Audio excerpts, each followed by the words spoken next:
नमस्कार विद्यार्थी भाइयों बहनों। अंतिम टास्क में हमने देखा था कि लेखक ग्वालियर घूमने आए हैं। मोहन नामक एक रिक्शा चालक ऑटो वाला उनको परिचित के घर ले जाता है, वहाँ से उसको होटल तक ले जाता है।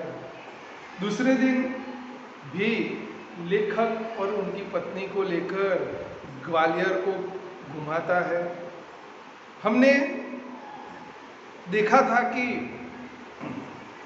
यह मोहन लेखक के साथ घुल मिल गया था और इसके कारण लेखक ने जब दूसरे दिन सुबह घूमकर वापस होटल आए, मोहन को कहा कि तुम हमारे साथ कमरे में आओ। लेखक चाय पीते पीते उसके साथ बात करने लगे।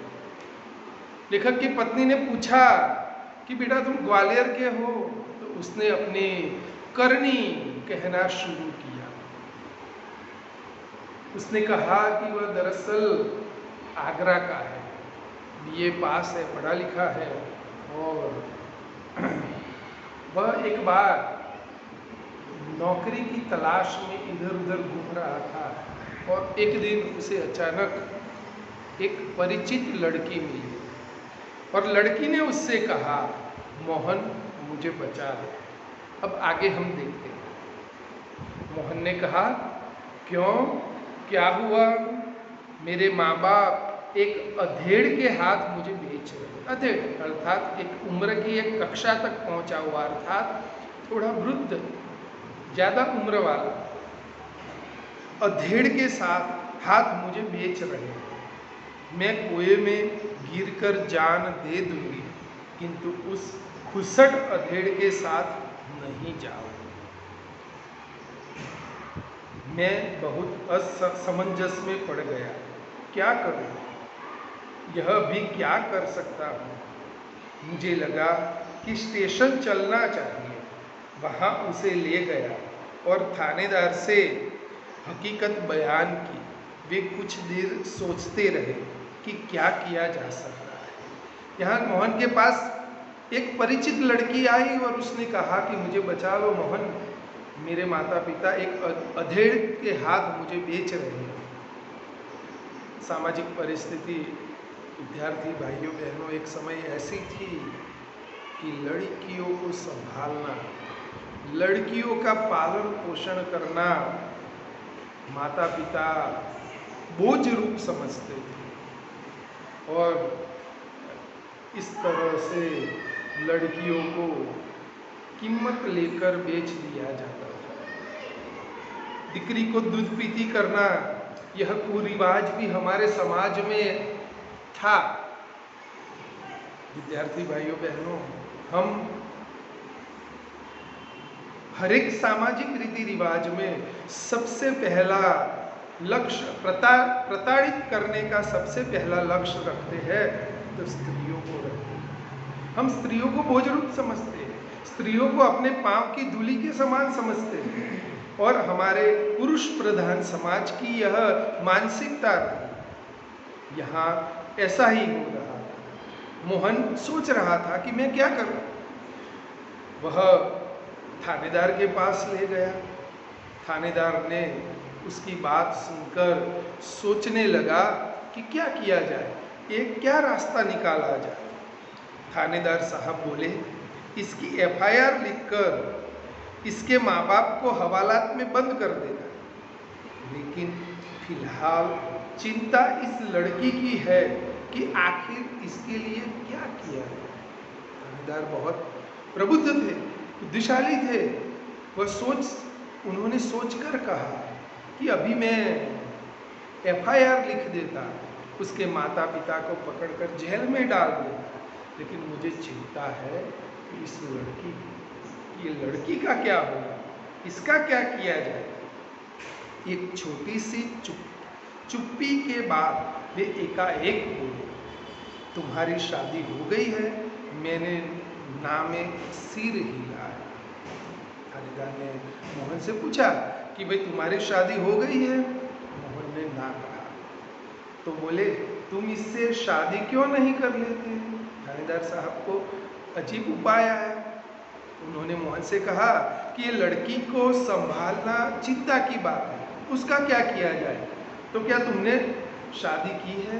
मोहन ने ना कहा। तो उन्होंने कहा कि ऐसा करो, तुम शादी कर लो इस लड़की से। मैं तो इस आकस्मिक प्रस्ताव से चकरा गया, किंतु कुछ पल बाद लगा कि इसमें बुराई क्या है। मैंने कहा सर इससे तो पूछ लीजिए। थानेदार ने उससे पूछा तो उसने स्वीकृति सूचक सिर हिला दिया। लेकिन क्या मोहन? बाबूजी, लेकिन यह कि भाभी अपनी बहन से मेरी शादी कराना चाहती रही, बात तय हो चुकी थी। फिर बाबूजी, मैंने सोचा भाभी जी की बहन से तो कोई भी अच्छा आदमी शादी कर लेगा, वहाँ कोई संकट नहीं है। लेकिन इस लड़की की तो जिंदगी खतरे में है। लड़की सुंदर भी है, परिचित भी, और सबसे अहम बात है यह है कि वह संकट में है। इससे विवाह करना प्रीतिकर भी होगा और मानवीय भी। लेकिन यहाँ मोहन के मन में विचार चल रहे हैं कि लड़की सुंदर है, परिचित है, विवाह करना कोई बुरी बात नहीं है। उसका भाई, उसकी भाभी उनकी बहन से अर्थात उसके भाई की साली से उसका विवाह कराना चाहती है। मोहन ने सोचा वो तो अच्छा लड़का उसे मिल जाएगा, वो विवाह कर लेगी। लेकिन यहाँ इस लड़की की चिंता थी। यह लड़की से अगर विवाह करता है तो दो काम होंगे। यह लड़की अच्छी है, परिचित भी है, तो प्रीतिकर होगा। दूसरी बात है मानवीय भी होगा, क्योंकि वह लड़की मरने जा रही है। अगर उसे इच्छित वर नहीं मिलता है तो वह मृत्यु को प्राप्त करेगी, मृत्यु को इच्छित करेगी, इसलिए उसको बचाना है। तो ये मानवीय काम भी है। हाँ, अब समस्या यह कि विवाह एकदम तो न हो जाएगा। यदि लड़की गर गई तो फिर वही बेच दिए जाने का संकट। मैं साथ ले जाऊं तो भैया भाभी तो नाराज होंगे ही।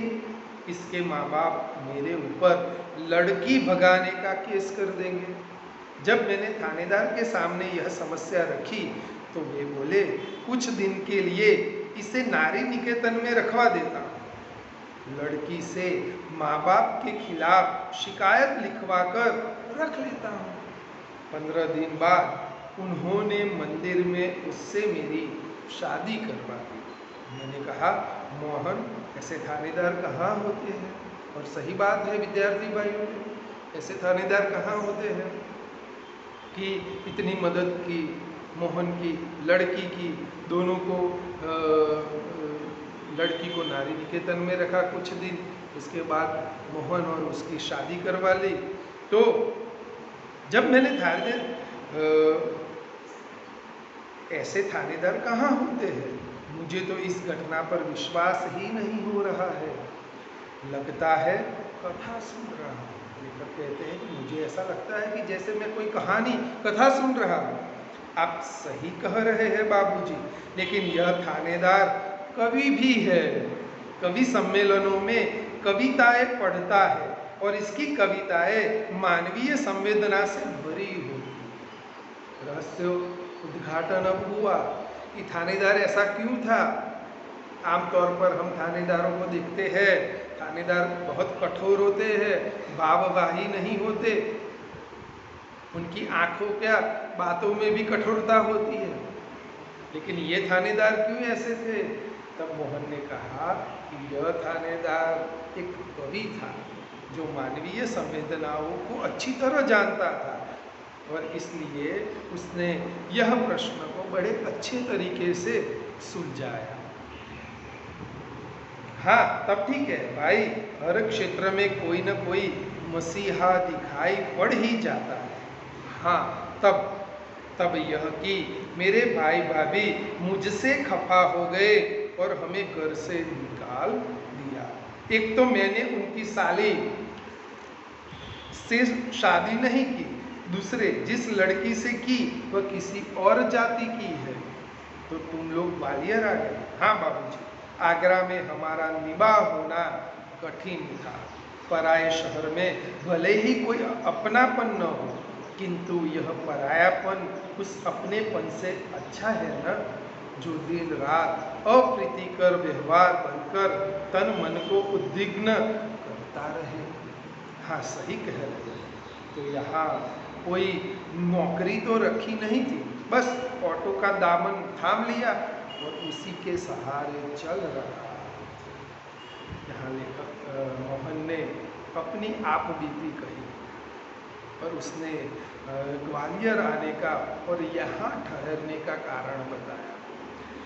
लेखक कहते हैं आगे, वास्तव में तुम बहुत बड़े हो मोहन।